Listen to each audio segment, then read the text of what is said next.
Africa टूट रहा है। अफ्रीका का लगभग 1/3 हिस्सा अफ्रीका से अलग हो रहा है। वैसे ही जैसे आज से 10 करोड़ साल पहले भारत अफ्रीका से टूटकर आज के तिब्बत से टकराया था, अब वैसे ही अफ्रीका का ये टुकड़ा भारत से टकराने वाला है। और अगर ऐसा होने वाला है तो यहाँ की जमीन ऊंचे पर्वतों में परिवर्तित हो जाएगी।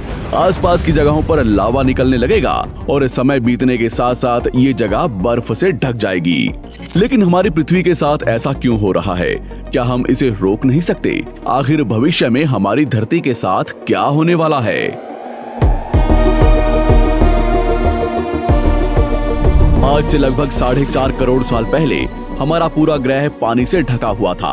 पृथ्वी को बने हुए कुछ ही साल हुए थे, जिसकी वजह से पानी के कुछ ही फुट नीचे लावा उबल रहा था। समय के साथ साथ ये लावा ज्वालामुखी के रूप में बाहर निकलने लगा, जिसकी वजह से पानी के ऊपर छोटे छोटे आइलैंड के रूप में जमीन बनना शुरू हुई। और कुछ लाख साल बाद पूरी पृथ्वी पर कई लाख छोटे छोटे द्वीप निकल चुके थे और अब धीरे धीरे धरती की ऊपरी सतह ठंडी हो रही थी, जिसकी वजह से धरती में दरार होने लगी और इसी वजह से छोटे छोटे द्वीप एक जगह इकट्ठे होने लगे। ये घटना कई लाखों सालों तक हुई। ये द्वीप कई बार इकट्ठा होकर टूटते रहे और कई लाखों सालों बाद ये सारी जमीन एक जगह इकट्ठी हुई, जिसे आज हम पेंजिया महाद्वीप के नाम से जानते हैं।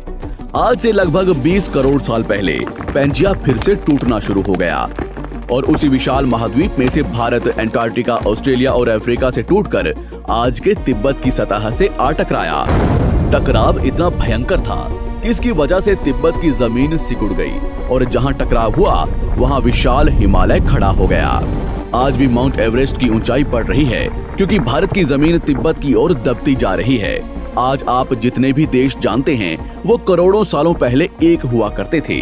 धीरे धीरे वो अलग हो गए और आज भी हर साल धीरे धीरे अलग हो रहे हैं। और इसका सबसे बड़ा उदाहरण है अफ्रीका का ये हिस्सा, जो 2 हिस्सों में टूट रहा है। 2005 में दक्षिण पश्चिमी केन्या से नीरोबी नारोक हाईवे तक रातों रात जमीन फटकर 2 हिस्सों में बंट गई और ये दरार हर साल 6 से 7 मिलीमीटर जितनी बढ़ रही है। अफ्रीका के यहाँ से टूटने का कारण है ये जगह, ये त्रिकोण आकार से दिखने वाला फुद्दू। इस जगह पर 3 अलग अलग तरह की जमीन मिलती है, न्यूबियन, सोमाली और अरेबियन प्लेट। तीनों प्लेट्स के यहाँ जुड़ने की वजह से पूरा त्रिकोण हिस्सा अंदर से निकले लावा की वजह से बना हुआ है, जिसकी वजह से यहाँ हजारों सालों से ज्वालामुखी निकलना आम बात है। यहाँ रहने वाले लोग इस जगह को अपने रहने का ठिकाना मानते हैं, जिस जगह का खुद का ठिकाना नहीं है कि भविष्य में ये रहेगा कि नहीं, क्योंकि ज्वालामुखी से इस तरह का निर्माण होने और हजारों सालों से ज्वालामुखी निकलने की वजह से यहाँ की जमीन पतली और खोखली है। बार बार ज्वालामुखी निकलने की वजह से यहाँ भूकंप आना आम बात है और यही कारण है कि यहाँ की जमीन टूट रही है। भविष्य में दरार बढ़ने पर यहाँ पानी भरने लगेगा और ये पूरा हिस्सा पानी से भर जाएगा और इसकी वजह से अफ्रीका के टूटने की गति बढ़ जाएगी, जिसकी चेतावनी यहाँ खोज करने वाले भूवैज्ञानिक यहाँ स्थित देशों की सरकारों को दे चुके हैं। इससे हमारी पृथ्वी को ये खतरा है कि दरार बढ़ने से ज्वालामुखी और विषैली गैसें निकलेंगी। भूवैज्ञानिक रॉय लिवमोर के मुताबिक सोमाली प्लेट भविष्य में भारत के पश्चिमी हिस्से से टकराएगा और यहाँ मैं भारत का मतलब आज के इंडिया, पाकिस्तान और श्रीलंका से टकराने की बात कर रहा हूँ। तो क्या होगा जब सोमाली प्लेट भारत से टकराएगा? अगर सोमाली प्लेट उसी गति से भारत से टकराता है जिस गति से भारत तिब्बत से टकराया था, तो कई शहर और राज्य तबाह हो जाएंगे। इसका सबसे जल्दी और ज्यादा असर भारत के मुंबई में दिखाई देगा। समुद्री किनारे साल दर साल उठने लगेंगे और भूकंप आम हो जाएंगे।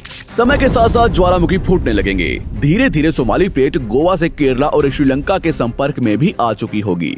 ऊपरी साइड में द्वारका से सोमनाथ और पाकिस्तान के कराची तक सारे समुद्री किनारे पर्वत में परिवर्तित होने लगेंगे और यहाँ विशाल पर्वत खड़े हो जाएंगे, जिसकी वजह से यहाँ का मौसम ठंडा होने लगेगा और यहाँ भी कश्मीर की तरह बर्फ गिरने लगेगी। बर्फ पिघलने की वजह से आसपास कई सारी नदियां निकलने लगेंगी और आसपास के हिस्से घने जंगलों में परिवर्तित होने लगेंगे। टकराव की वजह से साउथ इंडिया टेढ़ा हो जाएगा। उस वक्त तक आज के नेपाल और भूटान का बहुत बड़ा हिस्सा हिमालय में जा चुका होगा। इस वक्त तक सिर्फ भारत ही नहीं, पूरी दुनिया बदल चुकी होगी।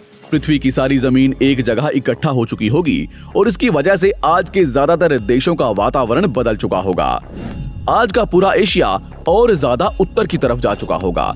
जिसकी वजह से आज के घने जंगल रेगिस्तान में परिवर्तित हो चुके होंगे और आज के रेगिस्तान घने जंगलों में। तो इस वीडियो को देखकर दुबई और सऊदी अरब में रहने वाले लोग नाचना शुरू ना करें, क्योंकि अगर पृथ्वी का भविष्य में ऐसा होता भी है तो अफ्रीका के भारत से टकराने और पूरी पृथ्वी की जमीन एक जगह इकट्ठा होने में बहुत साल लगेंगे। इतने की तब तक आपके बाद आने वाली हजारों पीढ़ियां बीत चुकी होंगी। हो सकता है कि हम तब तक एक बहुत विकसित प्रजाति बन चुके हों और हम पृथ्वी के अलावा दूसरे ग्रहों पर भी रहने लगे हों। अफ्रीका के टूटने और भारत से टकराने की थ्योरी रॉय लिवमोर ने 1990 में दी थी, जिसके बाद कई दूसरे भूवैज्ञानिकों ने दूसरी थ्योरी भी बनाई है, जिसके मुताबिक सोमाली प्लेट भारत से नहीं टकराएगी। लेकिन ज्यादातर भूवैज्ञानिकों का मानना है कि धरती की ऊपरी जमीन फिर से एक दूसरे से जुड़ेगी और आज से करोड़ों सालों बाद हमारी पृथ्वी इन चारों में एक जैसी दिखेगी। लेकिन क्या हम इंसान इसे देखने के लिए जिंदा रहेंगे, या क्या भविष्य की धरती पर जीवन पनप या विकसित हो पाएगा? यही एक बहुत बड़ा सवाल है जिसका जवाब हम इंसानों को मिलकर देना है।